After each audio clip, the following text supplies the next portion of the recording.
Tonight, did Hillary Clinton sell secrets to the Chinese through her private email server while CrowdStrike managed the whole thing? Hi, I'm Craig, and welcome to Just Informed Talk. For those of you who don't know, every episode starts the same way. I say thank you to all my subscribers because there's always new subscribers, and I'm very thankful. If you haven't already, please come hit the big red subscribe button. Make sure you hit the bell for notifications to be notified when these videos get posted. Today we're going to start with a couple articles that Q posts, and if you guys want to get caught up to where we're at watching the last few posts and get caught up to that, I encourage you to come back here, watch these last few videos, watch this one in particular, it'll get you caught up to at least where we are now. And if you're scratching your head going, what's QAnon? Please watch this video, and also it's a great source to get information on how to follow Q, what Q is, all that kind of stuff. And then you can also share this video. That makes a big difference if you want to get your family, friends, whoever, woken up or awakened to what is going on. So that is something you can do. Now we're going to start right here with these first two posts. First, it's a Fox News article here that talks about Chinese company reportedly hacked Clinton's server and got a copy of email in real time, meaning that somebody hacked Hillary Clinton's emails, and then they were able, a state-owned company was actually reportedly had hacked Hillary Clinton's email server, and then inserted a code so that it forwarded them a copy of virtually every email she sent or received after that. Can you imagine the kind of information that they would have been able to get off of that email? So the article goes on to basically explain how this is a finding that was sourced out of different areas, and that the code was reportedly discovered in 2015 by the Intelligence Community Inspector General, who was so worried by this, actually drove to the FBI and told Peter Strzok face to face of the development after it happened. Yet nothing happened and nobody did anything. Of course, because that's what the world we live in today, where, you know, it's like you can be a criminal and nobody cares, I guess, if you're the right kind of criminal in the right kind of politics.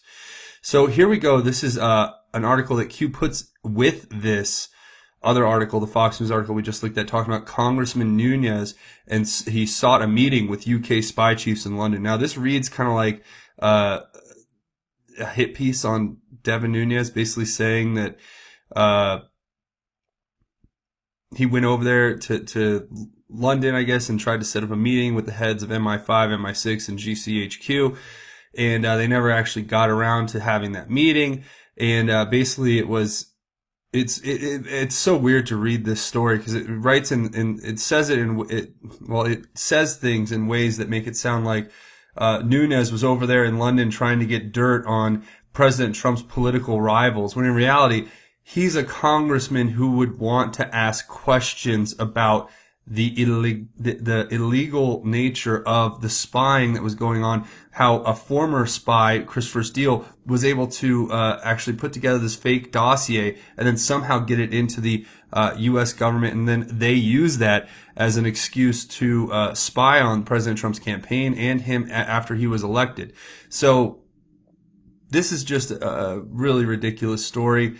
But I think it just points out what the fake news is doing right now. They're trying to put this all together to say, oh, well, you know, no. Steele is fine. It's the Devin Nunes going over to London who wants to have a meeting that you need to worry about, right?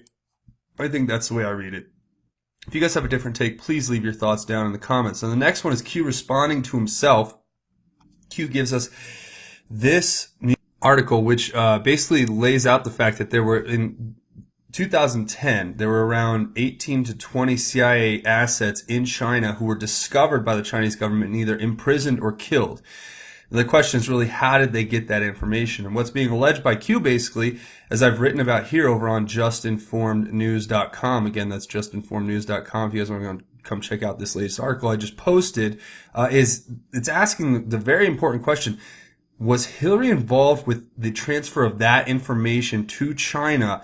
And then subsequently, did American assets lose their lives based on that leaking of information and allegedly selling this information through the Clinton Foundation and with the help of CrowdStrike? So you can read this article if you want to get a better idea of that. But basically, it gives us this New York Times article that we've talked about, and it says, starting in 2010, HRC Secretary of State 2009-2013, coincidence, think server access, granted, money talks, CrowdStrike, Q. So this is something that we've been talking about. And if you read the article I put up, I kind of just connect a lot of these dots basically that Q's pointing us to connect.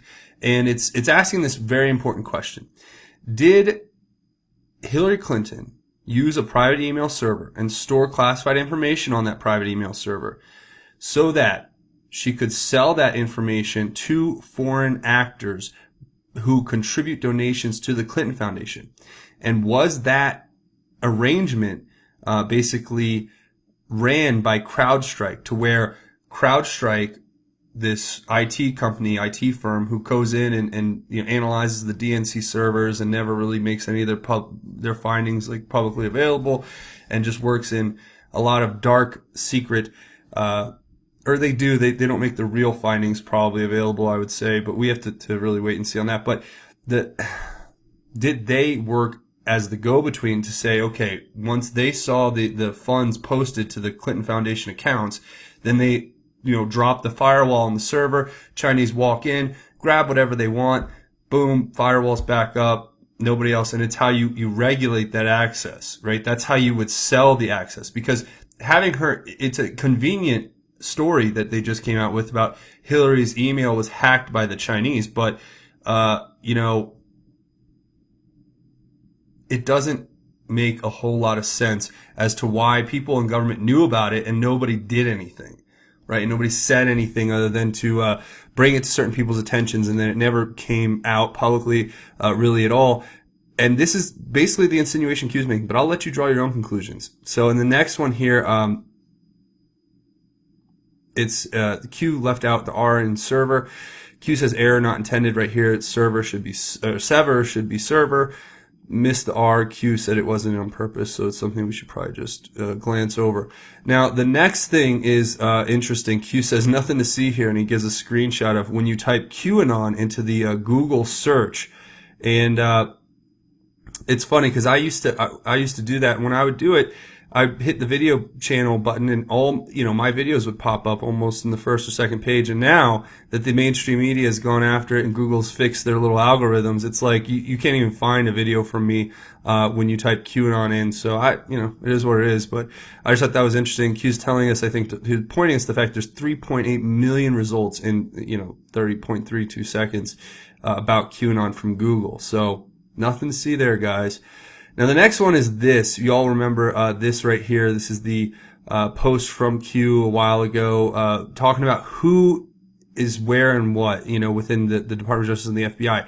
Is it gives you a list of all these people: James Baker, Lisa Page, Mike Cortan, Josh Campbell, David Laufman, John P. Carlin, Sally Yates, Mary McCord, all of these people, and it gives you their status, whether they're fired, whether they're cooperating, whether they were forced out. And what's very interesting to note is that Q's telling us to look at something very interesting. It says, did you notice a pattern? And what would that pattern be? Well, the pattern is this. Look, 5/4/18. You have this Bruce Orr demoted twice. It's giving us this post that Q gave us before, right? And it's saying that these people who he said were cooperating witnesses have all been called to testify. Bruce Orr, Peter Strzok, Lisa Page, and now he's alluding to the fact that Bill Priestap and Michael Cortan will be the next to be called to basically testify in front of Congress, and we can look forward to that. It says, who are they cooperating with? Well, the suggestion would be that they're basically cooperating with John Huber and Michael Horowitz, and in those investigations into the Clinton server, Obama administration spying, all of that stuff, right? And it says, do you believe in coincidences? The more you know, Q. So I don't believe in coincidences anymore. After, following this for long enough, I really have stopped believing that there are really coincidences when it comes to this kind of stuff, because Q gives us these little hints. And, if Bill Priestap and Mike Cortan end up testifying within the next few months or a few weeks, whatever, then that'll just be another confirmation of Q as I see it. So I'll leave that for you guys as well to check out. Now, the next one's kind of interesting. It's Q responding to his own post. Let me just read over, and it says, notice those stated as cooperating are called before the House to provide testimony. 2 remaining. Enjoy the show.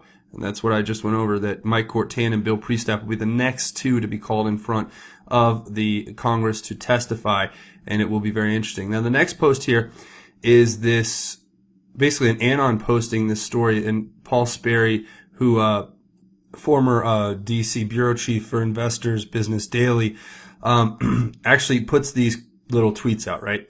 And it says, Mueller hasn't interviewed Bruce Ohr, but apparently John Huber hasn't either. Even though Huber was tapped by Sessions to investigate the FISA abuses, more reason to wonder how effective a U.S. attorney can be cleaning up corruption in Washington when he's based in Salt Lake City.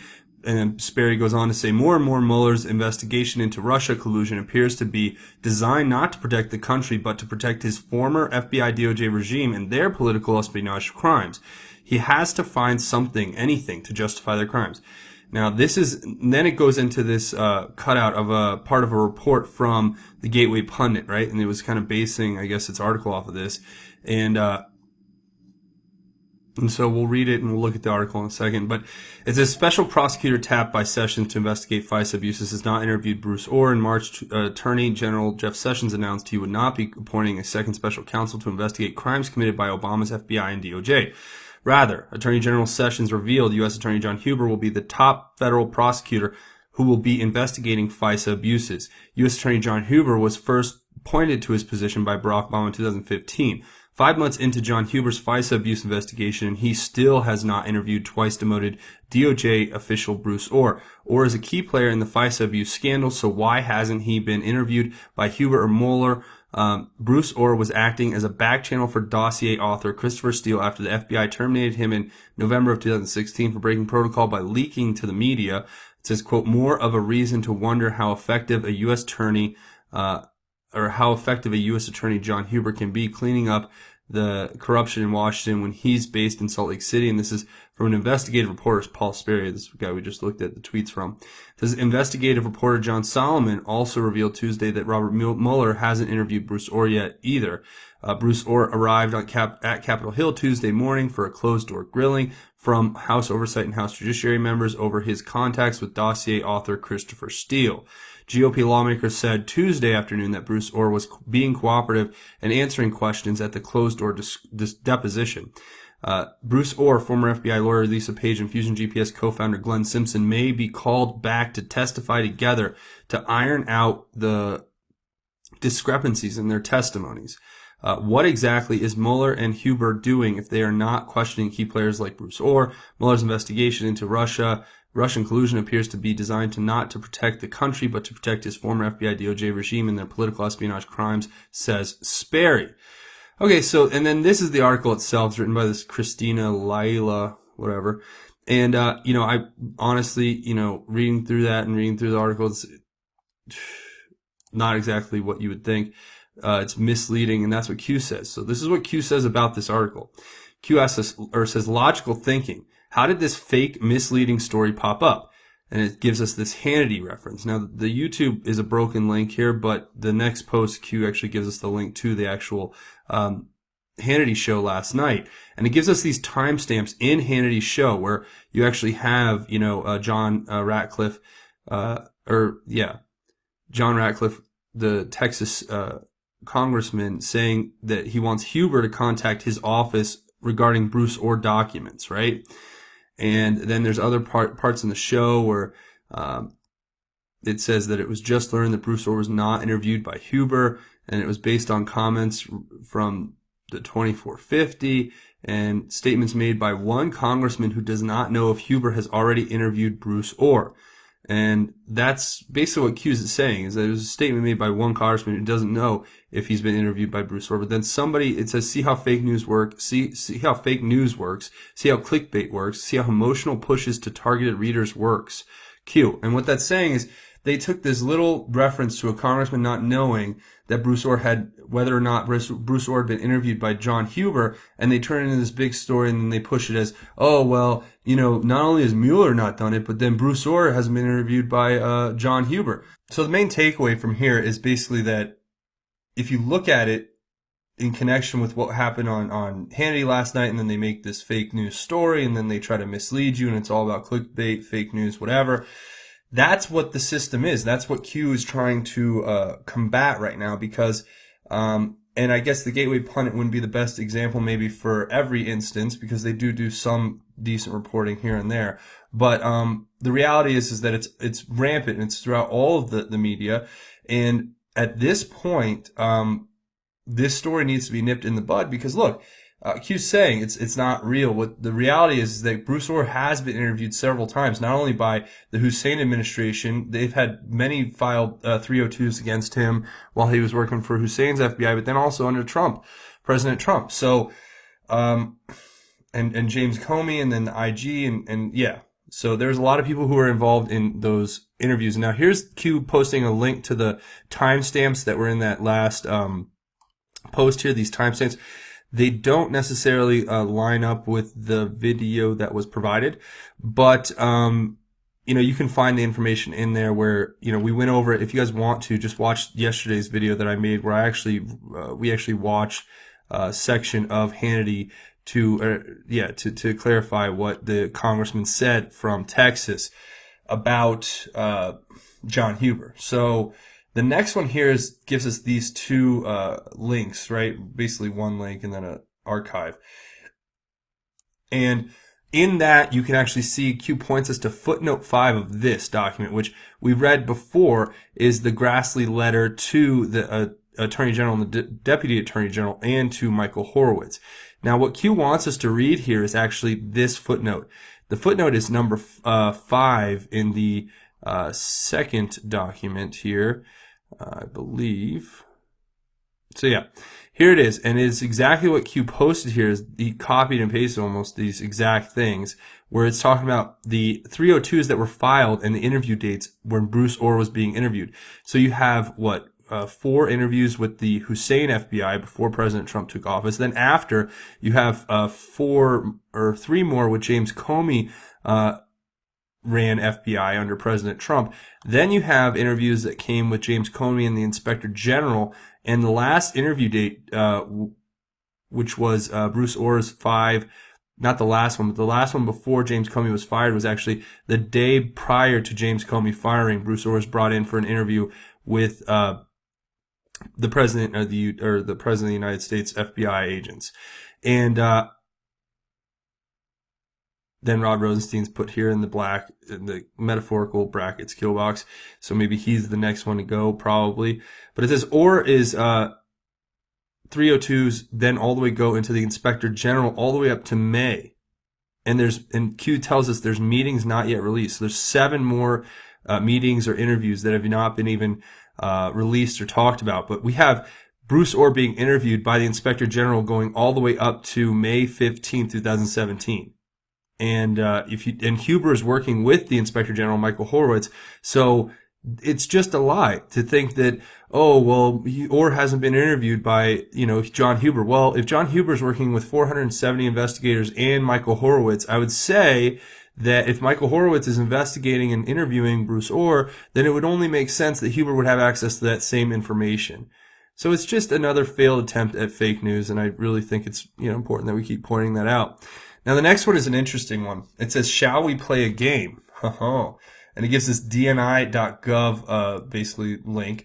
And who is this? This is a person named Tonya Ugoretz. And who is Tonya Ugoretz? Or Tanya, excuse me, Tonya. Tanya Ugoretz. And here it is. It talks about how from 2018 to 2012 she was the unit chief and then section chief in the Senior Executive Service. We know with the SES, the Senior Executive Service, the Untouchables in Washington, the presidents, the elite who cannot be removed from their positions anyway. It says Miss Ugoretz oversaw intelligence products and briefings for the FBI director and the attorney general, as well as FBI analysts' contributions to the president's daily briefing, or daily brief. As chief intelligence officer from 2010 to 2012, she also led the Bureau's cadre of senior national intelligence officers in the creation of a 24/7 intelligence watch. Well, it looks like under her tenure, a lot of stuff hit the fan. And maybe she was a victim, maybe she was a willing participant. But either way, looking back at the disaster of a administration and disaster of the administration of that, that's what we have to attribute to is people like her. But what's more important, I think, Q's telling us to look at is it gives us that little part that we just said where she oversees the presidential daily briefings or daily brief from the FBI director and the attorney general. And it says, who discovered the Chinese link to HRC servers? In servers, I love how Q puts the little S on the end there because there are more than one that are connected, I think. It says, who reported the discovery? Who inserted this discovery or the discovery into the president's daily briefing? Paper trail, Q. So I'm going to ask the question, did Miss Ugoretz insert into President Obama's daily brief that the Chinese had hacked Hillary Clinton's servers, and is that the paper trail that proves that they had knowledge this was going on, yet they did nothing to stop it? Is that fair? Or they denied that it happened when they knew in reality that it did? That's the question I have. So is that the case? Did Miss Ugoretz oversee the insertion of direct knowledge and information in the president's daily briefing under the Obama administration that informed President Obama that Hillary Clinton's email servers had been hacked and that information had been stolen, and they chose not to do anything about it? And even furthermore, did they allow her to remain in office without any reprimand or disciplinary action for her careless, reckless negligence or criminal or criminal intent to sell the information to the Chinese? Why was there no investigation? Why is there's so many questions that need to be asked and answered here. And this is the paper trail. And, Q says paper trail. They have it all. So I bet you the people who, did all this are watching these videos or watching these posts and going, oh my gosh, how did they know? Oh, they're probably shaking in their little boots. And you know what? Rightfully so. If you're a traitor to this country, you're going to get discovered. You're going to have the law applied to you and you're going to face trial. And, that is a promise. That is what we are going to do here. That is what this whole movement is about. It's about bringing people to justice who have basically sold our country out. And that's what this is all saying. So you guys let me know. Do more research on this, Tanya Ugoretz, and we'll get back to this. I'm sure we're going to circle back to all of these things as we always do with Q, because everything we talk about here becomes news about, a couple weeks, couple days, couple months from now. So the last two is this Daily Caller article talking about Representative Gohmert, Congressman Gohmert from Texas, who said that a watchdog found Clinton emails were sent to foreign entity. Okay, and it's, I don't even know what to say besides when you connect it with the other article that Q points us to. It says Chinese hackers stole sensitive data on U.S. Navy submarine weaponry, report says. And this is very, very bad. It says a series of cyber attacks sponsored by Chinese government hackers earlier this year infiltrated the computers of U.S. Navy contractor, allowing a large amount of highly sensitive data on undersea warfare to reportedly be stolen. And to me, this whole article basically lays out the fact that there's a very high possibility that our country was basically sold out to the highest bidder and that they were granted access to all of these top secret informations and, or all of this top secret information. And the reality is that we've been sold to the Chinese. Okay, and the Russians, and pretty much anybody who wanted to donate to the Hillary Clinton campaign, the Muslim Brotherhood, the Pakistani intelligence. It seems that pretty much any of our major allies or enemies in the world, presumably, have been able to buy access to secret classified information, and they've basically, for me, it's just so difficult to not get upset. Suffice it to say that this is treasonous. They call President Trump, they say, oh yeah, he's treasonous. Well, no. Having a glass of Russian vodka doesn't, or having some Russian dressing on, because President Trump doesn't drink, having some Russian dressing on your salad doesn't make you a Russian, agent. But selling access to classified information, that makes you treasonous. And that makes you an agent of a foreign power, basically. So to me, I don't know. You guys let me know what you think down in the comments, of course. And with that being said, I want to say thank you all for watching.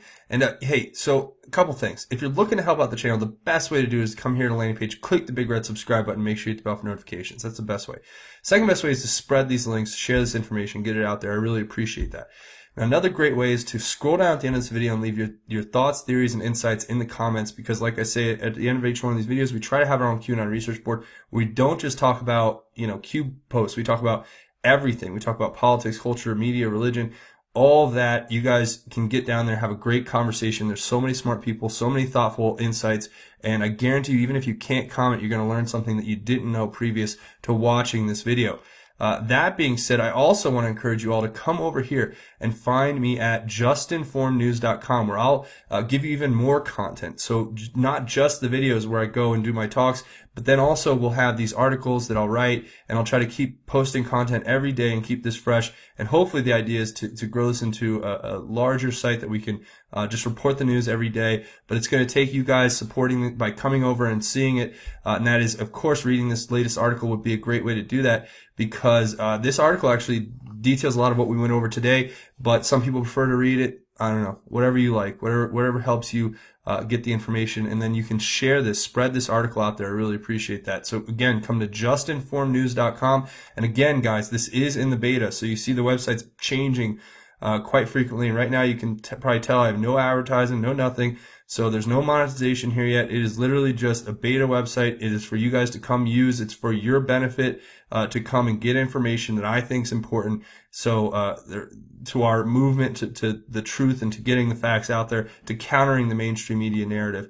So that's a great way to help out. Another great way to help out is to come over here and find me on Twitter at Justin_formed. When you come over here, you can find me on Twitter at Justin_formed. Give me a follow, click the follow button, and you can get all the information here. Because the great thing about the Twitter feed is that, I post tweets, and I get my thoughts out there, but then also I post the articles from justinformednews.com, and I post the videos from YouTube. They automatically get posted here. So it's just a great resource to get notified when information is being posted, if you want to stay up to date and keep up with everything that's coming your way. So that's a great way to help, and I really appreciate it. Now, another great way to help, and this is a great way if you can help out financially, you can come over here to Patreon. That's patreon.com. And when you come over here, you can go to patreon.com/justinformedtalk, or you can go to patreon.com and just search justinformedtalk. Either way, you'll come to this page. When you get here, click this button to become a patron. It's a monthly donation. I can't tell you guys how much I depend on you guys to make sure that I can keep doing this every single day. And it's only through your generosity and your donations that this channel is able to go 24/7, 365, and I can do this full time every day. I probably work 12 plus hours a day, but that's okay, because it's a labor of love, and I love bringing the information to you guys and sharing it with. And another great way you can help out financially is if you want to make an anonymous one-time donation and you're not into the Patreon with the monthly donation and having to get involved, sign up and everything, you can come here to GoFundMe. It's gofundme.com/just-informed. Again, gofundme.com/just-informed. When you come here, just click this button, make an anonymous one-time donation. I really appreciate it, and I'm thankful to each and every one of you who come over here and contribute and help the channel out that way. Now, that being said, I have a great verse I want to share with you guys today. I mean, just so beautiful. And it talks about what's the diversity of spiritual gifts. And this is from 1 Corinthians. And it's such a profound message. And it talks about how we're all given these different gifts and these different talents and these different abilities. And it's all through God. And that is what is so important, is that's our common bond. That's how we come together. Because maybe I'm a little bit better at, speaking, but some other people may be better at talking, and some people, at writing, or some people may be better at just working and doing a great job at what they do. Whatever it is, you have a talent that's been given to you by God, and the talent that we all share, or the commonality that we all share with those talents and gifts and abilities that we've been given, is our connection to God. So I want to read this to you. It is 1 Corinthians chapter 12, verses 4 through 11. And it's just, what an amazingly beautiful piece of scripture here. It says, "Now there are different gifts, but the same Spirit. There are different ministries, but the same Lord. And there are different activities, but the same God is active in everyone and everything. A manifestation of the Spirit is given to each person to produce what is beneficial. To one is given a message of wisdom through the Spirit. To another, a message of knowledge by the same Spirit. To another, faith by the same Spirit. To another, gifts of healing by the one Spirit. To another, performing of miracles. To another, prophecy. To another, distinguishing between spirits. To another, different kinds of languages. To another, interpretation of languages. But one and the same Spirit is active in all these, distributing to each one as He wills. And that to me is like, that's just, I mean, it's so powerful. What it's saying is, look, we all have different gifts. We all have different talents. We all have different abilities. But what we share is this commonality that the Spirit of God comes into our lives and gives us these little, whether it's giving us knowledge or giving us wisdom or giving us faith or giving us, the ability to perform miracles or to be prophetic or to be able to know different kinds of languages and interpret different kinds of languages. These things are gifts given by God, and we have to use them for God. And I think that's what the point of this is that though we have a diversity of spiritual gifts that we receive from the Spirit of God, those gifts need to be used to honor God, to put God first, to put His name on high, and to live your life in reverence of His glory, in humble servitude to the Lord, because that is the key to having a successful life. Because material wealth, what we gain here on earth, the conversations that we may have that really don't really have any meaning about politics or all that. I mean, they have meaning to us here in the now, but the ability to look past what's here on earth into what is in the next life and what we're going to work for every day and how we're going to live our life by God in order to become saved through the sacrifice that God was willing to make when He let His Son, allowed Jesus to die on the cross for our sins, so that we may have eternal life in heaven through simply repenting and following God and becoming closer to the power of God. So, I really know that there's a lot of people out there who have their own thoughts.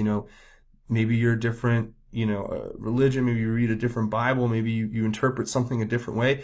That doesn't mean that we cannot share and come together knowing that the gifts that we have come from the same Spirit of God that exists. So I want this to be like a unifying message to say, you have these great talents and you have these great gifts, and each one of us has different gifts, but then the commonality, the common bond, what brings us together, what makes us stronger is our belief in God and our being given these gifts by God. So that's going to be it for me. I want to say thank you for watching this episode of Justin Informed Talk. If you haven't hit that subscribe button, now's a great time to do it. Also, please check out justinformednews.com. It's a great way to help out the movement and give me feedback on what you think of the website, how I can improve it, because it's a work in progress, but I'm going to be contributing every day, hopefully, to it, and you guys will be able to go there and get the information no matter what. So, that being said, though, again, I want to say thank you for watching Just Informed Talk. My name is Craig. Godspeed, and God bless each and every one of you, Patriots.